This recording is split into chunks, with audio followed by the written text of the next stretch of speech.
이번 시간에는 교과서 89페이지를 한번 같이 보겠습니다. 투상도의 선정과 배치에 대해서 한번 볼 거고요. 자, 투상도를 선정할 때는 89페이지 한번 보시고요. 먼저 뭘 기준으로 할지. 투상도는 물체를 바라보는 거죠. 그래서 정면도를 기준으로 합니다. 어디를 기준으로 할지 한번 볼게요. 정면도를 기준으로 어디를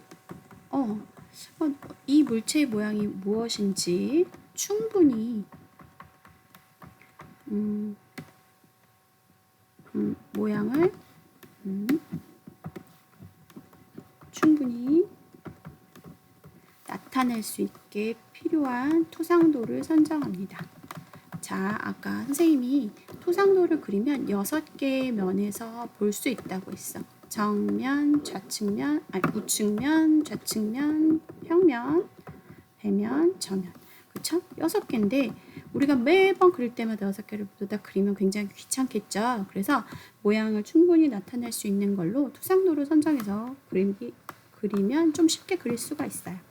투상도를 그릴 때 정면도는 물체의 모양, 그치? 근데 이 모양이랑 특징이 잘 나타내야 돼요.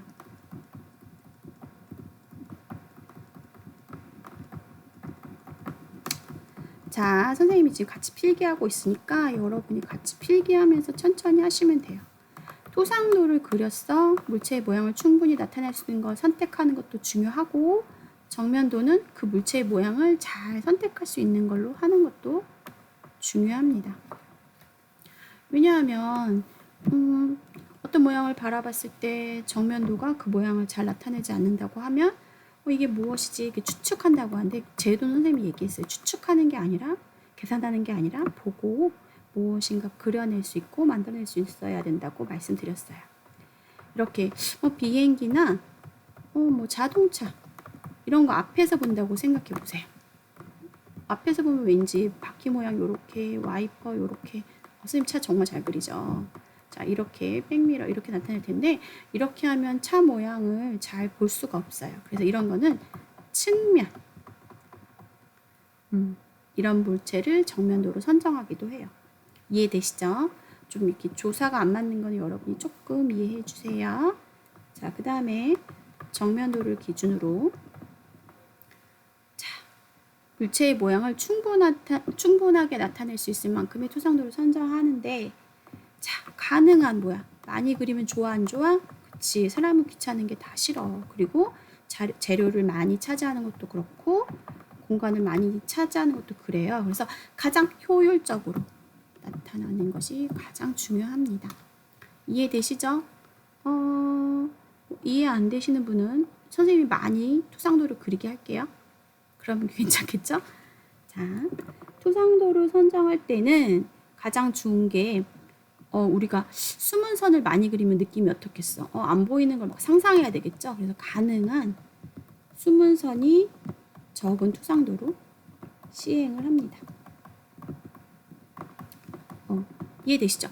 내가 자꾸만 상상해서 그림을 그리는 게 아니라 추측하고 가상하는 게 아니라 명확하고 간결하게 표현하는 것이 가장 제도의 기본적인 요소이기 때문에 숨은 선이 적은 투상도로 선정하고 가장 심플하게 나타내는 게 중요합니다.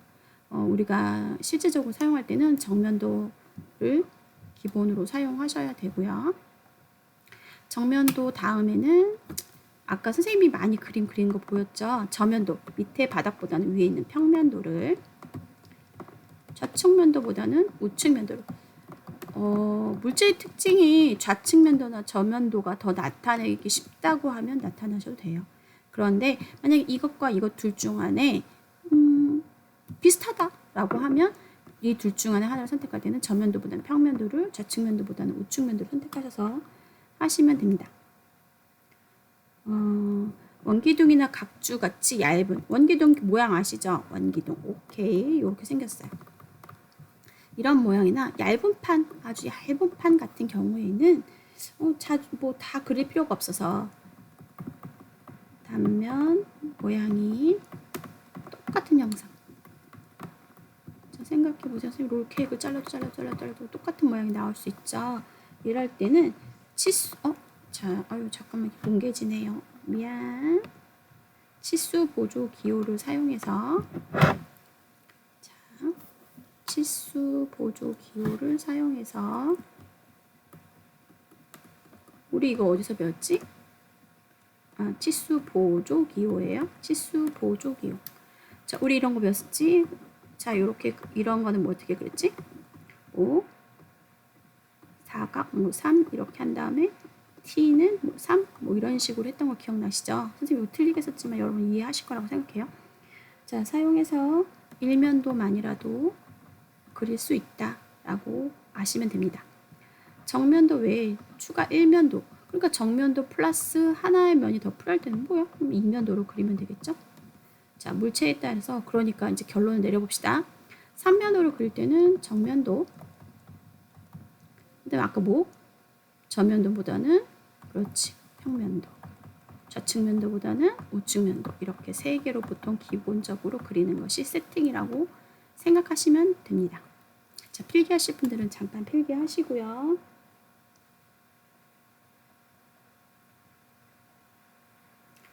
자,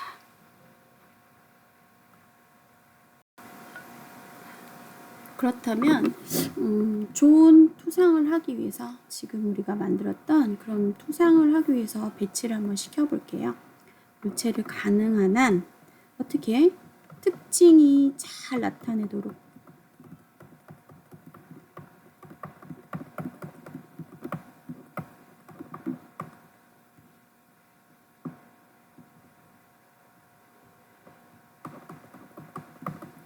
자, 특징이 잘 나도록 표현한 위치에 놓고 투상을 합니다. 특징이 잘 보이는 게 가장 좋은 투상이고요. 길이가 엄청 긴 물체가 있다고 생각해 보세요. 그러면 길이 방향으로, 가급적 길이 방향으로 합니다. 그러니까 여기 지금 보시면 만약에 선생님이 여기가 이렇게 원통형이라고 했을 때 얘를 앞으로 이렇게 동그랗게 보이는 게 아니라 가급적 이렇게 긴 모양, 길이 방향으로 하고 안정된 상태로 투상을 합니다. 보통 긴 모양은 뭐 이렇게 구멍이 반복이 된다거나 뭐 반복이 뭐 3개 된다거나 아니면 뭐 물체가 다양한 모양을 가지고 있기 때문에 이렇게 원에다가 이쪽에 홈을 파준다, 뭐 티를 뭐 이렇게 한다라기보다는 이렇게 길게 놓고 투상을 하는 게 좋고요. 특별한 경우를 제외하고는 원형 투상도를 지금 얘기한 거랑 똑같아요. 원형 투상도를 정면 배치하지 않아요. 선택하지 않습니다. 우리가 앉는다. 우리가 원을 가지고 모양을 만들어서 보통 가공을 하기 때문에 원기둥이 아닌 이상, 원기둥 같은 경우도 이렇게 해서 뭐 파이는 얼마라고 표현한 우리가 치수 보조기호를 사용하거나 이렇게 해서 표현을 하지 정면으로 잘 선택하지는 않아요. 가공할 때는 가공면, 그러니까 만드는 면, 그러니까 내가 가공을 하려고 투상을 했으니까 가공하는 면이나 가공하는 방향으로 투상을 하겠죠. 내가 만들고자 하는 방향으로, 내가 만들고자 하는 면으로 투상해서 만들어줍니다. 그럼 한번 퀴즈를 풀어볼게요. 자, 화살표 방향이 정면이라고 했죠? 자, 삼각벽으로 투상했을 때 설명을 옳은 걸 골라라 라고 했어요. 1A, 이 왜 앞에서 봤을 때는 타원으로 나타나겠죠. 이게 동그랗게 보이진 않을 것 같아요. 위에서 봐야 좀 동그랗겠죠? 자, 이거는 맞을 것 같아요. 면 B는 정면에서 볼 땐 곡선, 그렇죠? 여기서부터 곡선이에요. 그렇지만 이제 이게 문제인 것 같아요. 곡면 표현이 아니라 여기는 어떻게 보이겠어요? 사각형으로 보일 것 같아요. 그래서 요건 요 표현이 틀린 것 같습니다. C는 정면도에서 실제 크기로 나타난다. 오이구야, 실제 아니죠. 축소하거나 그다음에 뭐 척도로 표현할 수 있기 때문에 실제 크기로 나타낼 수는 없어요. 실제 크기를 쓸 수는 있죠. 우리가 이 제도에서는 항상 이게 실제 치수를 쓰기는 해요. 그래야지 제도를 실측해서 만들 수 있죠. 그런데 실제 크기를 나타내지는 않아요. 자, 그 다음에 정면도와 평면도, 우측면도가 있어야 물체 형상을 알 수 있다. 그렇죠. 그래서 답은 기억률 3번이 되겠습니다. 자, 그렇다면 이번에는 단면도에 대해서 좀 배워보겠습니다.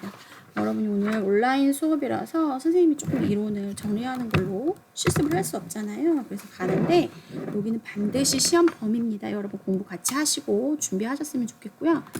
선생님이 지금 동영상을 왜 보여주냐면 1반과 2반이 같은 수업을 했으면 좋겠어서 선생님 동영상을 보여주고 있어요. 그런데 1반, 2반이 같은 내용으로 봐야 하는데, 그쵸? 1반과 2반이 같은 내용을 보니까 필기를 많이 하시고, 그 다음에 공부를 같이 하신 분들이 좀 더 유리할 수 있으니까 꼭 좀 같이 봅시다. 92페이지예요.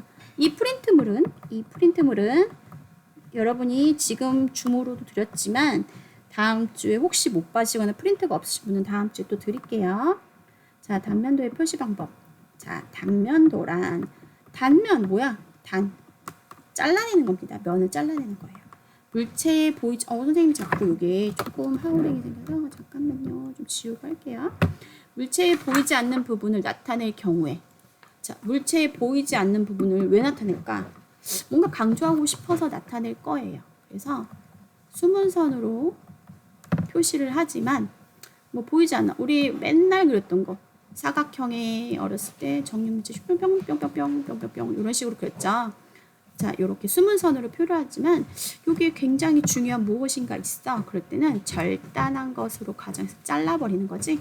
자, 그래서 외형선으로 그리는 것을 단면도라고 합니다. 자, 단면을 표시할 때는 보통 단면을 표시할 때는 이렇게 잘라내고 그대로 그리면 이게 단면인지 아닌지 모르죠. 그래서 해칭이라는 것을 합니다. 또는 스머징이라는 걸 해요. 자, 해칭이랑 스머징은 선생님이 지금 프린트 드린 분들은 그림으로 아마 같이 보고 있을 거예요. 자, 해칭이라는 아이는 예전 방식이에요. 예전에 도면을 손으로 그렸을 때 사람들이 사용하던 방식인데, 자, 45도로 숨은 선, 안 보이는 선을 그릴 때 가는 실선을 긋고 임의의 등간격, 같은 간격으로 그려줘요. 자, 여기 보이신 게 바로 자른 다음에 보여주는 해칭입니다. 근데 이렇게 그리는 거 옛날에 도면을 그릴 때는 사람들이 이렇게 그렸어. 근데 지금은 컴퓨터로 그리니까 이렇게 여러 번 선을 그리는 것도 뭐 박스를 지정하고 여기서 이렇게 선 그려라고 하는 것도 좋지만 요새는 여기다 아예 색깔을 흐리게 넣어줍니다. 그걸 스머징이라고 해요. 그러니까 색깔을 칠하면서 흐리게 넣어줘요. 이렇게 완전히 흐리게 넣어줍니다. 이런 걸 스머징이라고 해서 해칭도 사용하고 스머징도 사용합니다. 절단 위치를 표시하는 절단선. 선생님이 사실 이 그림을 넣어준 이유가 이것 때문인데요. 투상 방향을 표시하는 난 여기서 보고 그렸어. 표시하는 화살표. 그리고 단면 표시를 하는 알파벳, 문자를 씁니다. 저기 보시면 여기를 말하는 거예요. A 화살표, A 절단선. 이렇게 하면 이 방향에서 보고 절단을 했다는 의미고요. 이 방향에서 보고 절단을 했다는 의미고요. 그 다음에 AA 이 부분을 보면 절단면만 이렇게 볼 수 있다라고 또 볼 수가 있어요. 선생님이 잠깐 지워드릴게요. 선생님이 싹 지우면 여러분이 또 필기를 못 볼 수 있어서, 자, 이 문자는 알파벳 대문자를 사용하고요.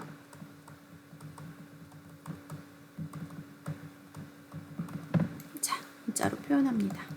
여러분 보이셨죠? 자, 이 시험 문제는 되게 많이 나오고 제도나 또는 아까도 얘기했잖아. 숨은 선으로 표시했는데 내가 이게 중요해. 꼭 봐야 돼. 보여주세요 하는 부분을 절단해서 가상으로 보여주는 거기 때문에 해칭이나 스머징은 시험에도 잘 나올 뿐만 아니라 굉장히 중요한 개념으로 생각하고 있어요. 자, 근데 2개가 나왔어. 근데 2개 이상 단면에는 이렇게 하고선 인접한 부분을 다시 이렇게 하면 헷갈릴 수 있잖아요. 2개 이상의 단면에는 사실 방향을 바꾸어 가면서 사용합니다. 자, 그러면 또 어떤 방향이 있어? 또 이런 방향이 있을 수 있겠죠? 이렇게 방향을 바꾸어 가면서 사용을 해서 실선의 방향을 어떻게 반대로 합니다. 자, 2개 이상의 단면에서는 어떻게 한다?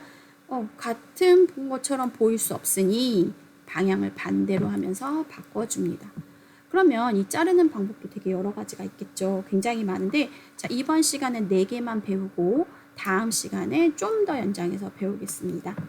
자, 완전히 뚝 반을 팍 나누는 건 전단면도라고 합니다. 전단면도. 전체를 다 잘라냈다는 얘기예요. 그러니까 얘는 물체에 어디에 하겠어?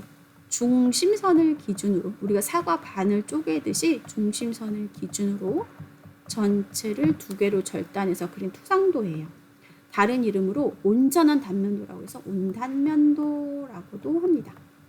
전단면도, 온단면도. 선생님이 글씨를 너무 잘 써서 여러분 잘 알아볼 수 있겠죠? 자, 이런 거는 지금 다 잘라냈으니까 특별하게 절단선과 화살표 AA를 쓰지 않습니다. 그래서 절단선을 생략해요.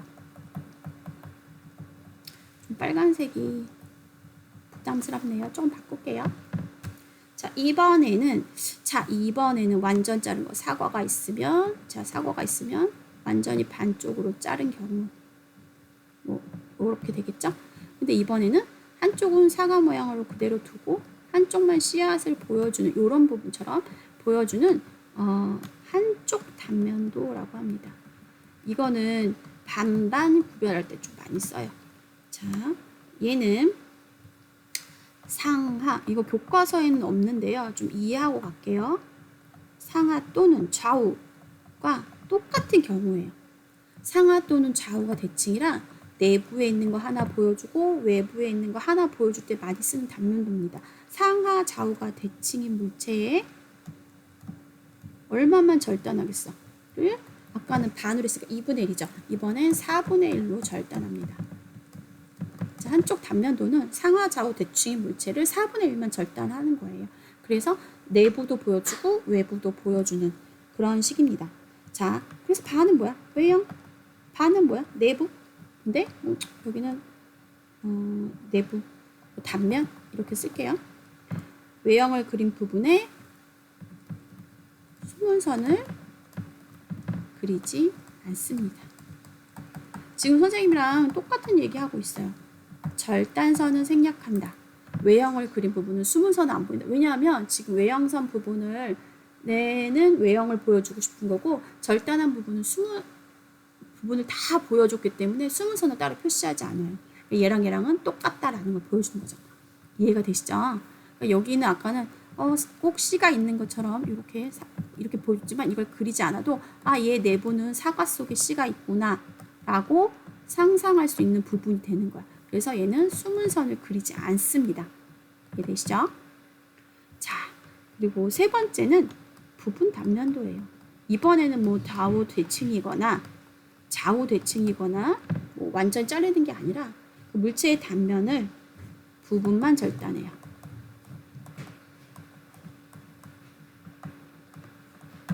이 부분만 절단하는 뭐 그럴 수 있겠죠. 뭐 여기서 선생님이 씨앗 부분만 보고 싶다. 여기만 절단해서 볼 수 있다는 거예요. 그럴 때는 뭐가 쓰겠어요? 뭐 아까처럼 화살표 A. 선생님 지금 요거 원래 1.3선으로 그려야 되겠죠? 그렇게 보시면 될 것 같습니다.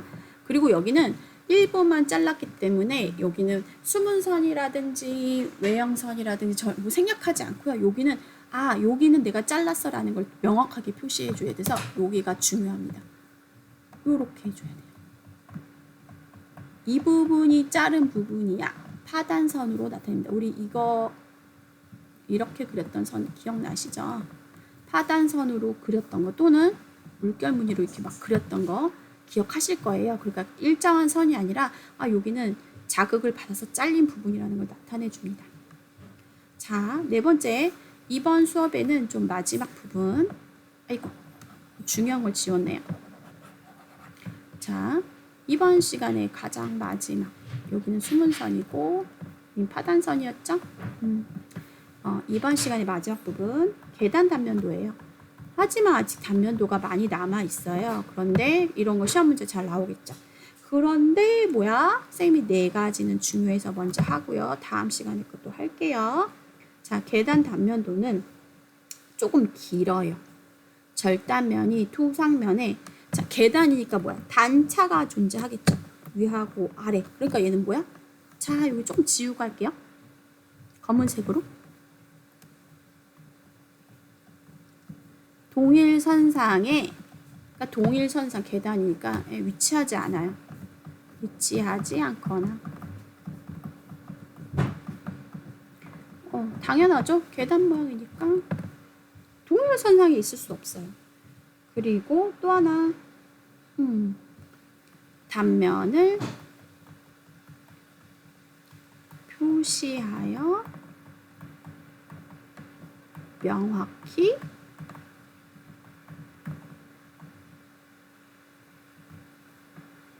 단면을 표시해서 명확히 하고자. 그러니까 얘는 이 단면을 정확하게 난 표현해주고 싶어 하는 일종의 뭐 지금 부분 단면도랑도 비슷할 수 있지만 그 중에 가장 중요한 동일선상이 없는 거. 요소를 계단 형태로 절단합니다. 그러니까 선생님이 지금 얘기 말씀드릴게요. 이 부분을 좀 중요하게 생각합시다. 자, 얘는 동일선상에 위치하지 않다는 게 중요합니다. 자, 이번 두 번째 시간에는 아까 한 번만 더 볼게요. 이번 두 번째 시간에는 투상도를 선정하는 방법하고 배치하는 방법. 아까 선생님 자동차는 뭘로 한다? 그래요. 측면도를 정면도로 한다라고 했던 거 기억나시죠? 자, 조금 지저분하니까 선생님이 한번 자세히 보여드릴게요. 투상도를 선정하는 방법 잘 보셨고요. 그 다음 뭘 봤지 우리? 그렇지. 단면도는 어떻게 하는지 잘 보았습니다. 해칭, 스머징, 파단선 굉장히 중요합니다. 전 단면도, 단면도 되게 중요합니다. 여러분 온라인 수업이라고 해서 시험에 안 나오는 거 아닙니다. 여러분한테 강의 드렸고요. 그 다음에 프린트 드렸어요. 프린트는 선생님이 마지막에 오실 때 드릴 거고요. 다음 주에 수행평가 본다 했죠? 거기에도 나올 수 있는 문제니까 잘 기억해 두시고 세 번째 시간에 만나도록 하겠습니다.